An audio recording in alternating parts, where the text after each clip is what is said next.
Alam nyo ba, isa sa pinaka-toxic na kultura sa workplace ay yung sisihan at kawalan ng accountability.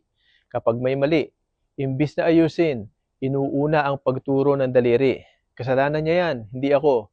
Ayon sa Philippine Institute for Development Studies, 40% ng empleyado sa bansa ang nagsasabing mababa ang trust at collaboration sa opisina dahil dito. At sabi ng Gallup Workplace Report, yung teams na may mataas na accountability ay 50% na mas productive kaysa sa laging may sisihan. Ang epekto, bumaba ang moral, natatakot ang tao na magkamali, at nawawala ang inisyatibo. Lahat nagiging defensive, walang gustong umako ng responsibilidad. Pero, pag may accountability, may tinatawag na psychological safety. Ibig sabihin, kaya mong umamin ng pagkakamali at matuto mula rito. Ayon sa Harvard Business Review, teams with psychological safety are twice as likely to innovate.